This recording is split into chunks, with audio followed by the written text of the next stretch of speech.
Hello, my name is Matt and this is Pixel Burn, where I usually take a look at some of the more important, interesting or irritating things to have happened in the week's gaming news, but this is early January and there's bugger all gaming news to actually talk about. So this episode instead will be looking forward to my most anticipated games of 2015, in no particular order. Let's get the most obvious one out of the way first. Witcher 3 The Wild Hunt, the third and reportedly final instalment of the video game adventures of Geralt of Rivia, aka the White Wolf, aka the Butcher of Blaviken, aka Loads of Women McSexyTimes.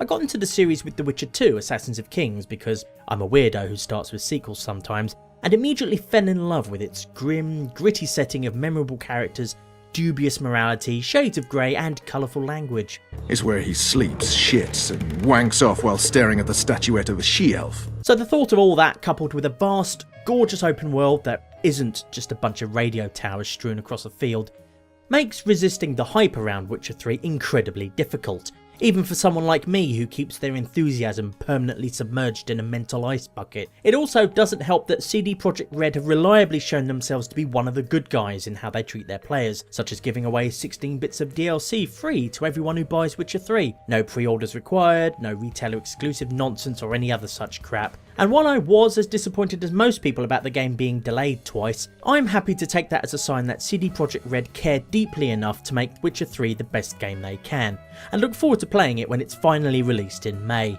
assuming it doesn't get delayed again. Triss, stop thinking with your vagina and get a hold of yourself. Speaking of game series in which I played the sequel first, Chaos Reborn from legendary co-creator of the original XCOM, Julian Gollop, is the glitzy modern reimagining of the classic Chaos Battle of the Wizards for the ZX Spectrum, which was itself the predecessor for Lords of Chaos, which I played first but was never any good at.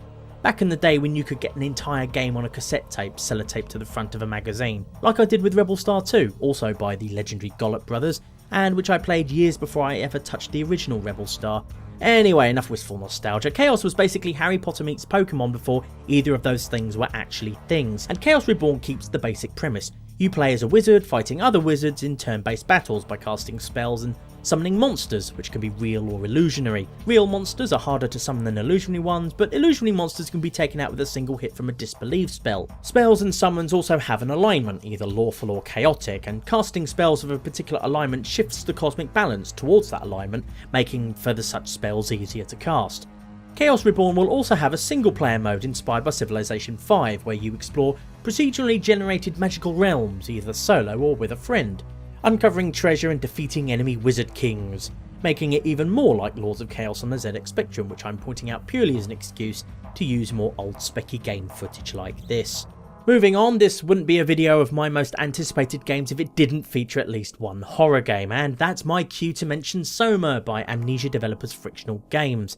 Initially revealed through these awesome little short dystopian sci-fi horror films, by the time we actually got to see some actual in-game footage, I was pretty bloody stoked by the sheer ambiance of the thing alone, while also a bit disappointed at how it just looked like Amnesia, only with more techie stuff lying around. But then Frictional showed us some more stuff like cool Giga-esque environments, giant glowy-eyed robot monsters and brain-mangling torture devices, and I was hyped again. According to creative director Thomas Grip, as well as implementing a truly seamless world with no immersion-breaking loading screens, Frictional are also leaning more heavily towards psychological horror for Soma, in a departure from Amnesia's closet-hiding shenanigans, which should hopefully mean less YouTube videos of theatre studies rejects overreacting to the slightest noise. Who am I kidding?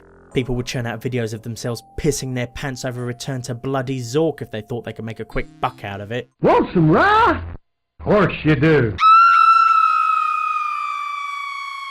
It's not going to be for everyone, of course, because not everyone has the warped masochistic love for pure horror games like I do, but if anyone can reinvigorate and reinvent the survival horror genre again, however, it's Frictional Games. Sure as hell wasn't Shinji Mikami. Soma is scheduled for a first quarter launch this year for PC and PS4 only, although Frictional have said there will eventually be an Xbox One version further down the line. A much more specific date than that of No Man's Sky, which is still cryptically scheduled for release sometime in 2015 for PC and PS4 only. There's precious little more I can say about it without repeating what I've said in previous videos. I dig its colourful aesthetic, its homeworld-esque art style, the sense of boundless freedom of exploration it's promising, procedurally generated universe, the seamless transition between alien worlds and outer space, and so on and so weiter. Like a growing number of people, however, I just wish I had a better idea of what else we can do in the game. We know there are some kinds of resources you can gather, ships to destroy, dinosaur aliens to avoid, and mystical stargates to travel through, but to what purpose? Can we build bases or space stations? Can we share more than just planetary coordinates with other players? Is there an overarching plot and conclusion to the game? I'm not asking Hello Games to spill the entire secrets of the No Man's Sky universe in a press release before the game's even out. I simply wish to know a bit more about what I can expect. I'm still totally hyped for it though, because pew pew pew pew pew pew pew. Anyway, if you told me 2 years ago that I would be excited for a Metal Gear game, I'd have told you to shove that remark in a pipe with a fistful of nanomachines and smoke it until you coughed blood. Now, it's not as if I dislike the Metal Gear series, far from it. Metal Gear Solid 1 occupies a small but comfortable niche in my heart, and I also enjoyed Metal Gear Solid 2 for the most part, up until that 30-minute social studies lecture right at the end which gave me and a friend a massive headache at 2 o'clock in the morning. But I was younger then, and not as able to appreciate the demented majesty of Kojima's work as I do now. Hey, you're that ninja. I'm not saying Kojima's a great writer, by the way, no. The man writes complete and utter bally nonsense, flown in from Cloud Cuckoo Land under an armed escort of cyborg swans. It's entertaining nonsense though, and whatever I might have to say about his writing ability, I love Kojima's unique talent to do weird and wonderful things with the medium of video games itself. Whether it's hiding important game information on the back of a CD case, making players worldwide collaborate to solve mind-bending puzzles about telephones and crying babies, or allowing players to kill in-game bosses with death by old age. On the surface, Metal Gear Solid 5 looks like it'll be an open-world tactical espionage action game, blah blah blah, but it'll also be much more than that, and I look forward to seeing what utterly mad stuff Kojima crams into it. One possible hurdle to my enjoyment is over 2 decades of utterly mad backstory stretching back as far as the original Metal Gear in 1987. But since it's all nonsense anyway, and nothing an evening or two spent skimming a wiki can't fix, I don't think it'll be too much of an issue. It's not like I'll be playing Metal Gear Solid 5 for any deep ruminations on the nature of war or a soldier's place in society anyway. I'll be playing it for the same reasons everybody else will. To strap balloons to horses and goats while people witter on about Nanomachines. And Outer heaven. And Metal Gear. And anyone who tells you otherwise is either a big fat fibbing fibber or they're trying too damn hard to look clever. And finally we have Routine, a first-person indie horror game set on the moon by UK-based Lunar Software. First announced at Gamescom 2012, Routine takes its main inspiration from games like System Shock 2, White Day and Dark Souls, along with some roguelike elements of randomisation and permadeath.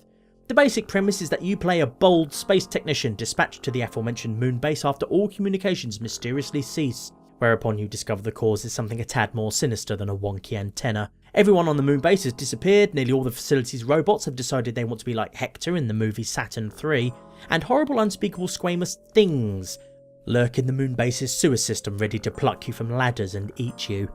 Besides sporting the kind of classic 70s and 80s sci-fi aesthetic recently used to great effect in Alien Isolation, what excites me most about Routine is the team's desire to make it as immersive as possible. For one thing, there's no heads-up display with health bars or other gamey things to detract from the atmosphere. Your only weapon is a battery-powered multi-purpose toolkit that you also need to use to solve every other problem with. In-game computer systems are all operated in a way similar to those in Doom 3, and you move about as nimbly as you'd expect a space mechanic in a spacesuit to actually move. In short, the kind of things that all combine together with loads of other things into that tangible sense of being there that's so essential to a great horror game. Although no official release date has yet been confirmed, the team have been toiling in the dreaded polish and finalisation stage since August of last year, so we shouldn't have too much longer to wait. At least I hope not, because if I had to pick only one game from this list as my most eagerly anticipated title of 2015, Routine would be it.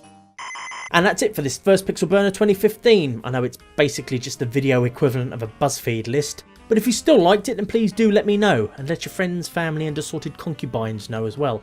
At the very least I hope you found it tolerable, and I hope you'll let me know what games you're looking forward to in 2015 in the comments section below. Until next week, you can go now.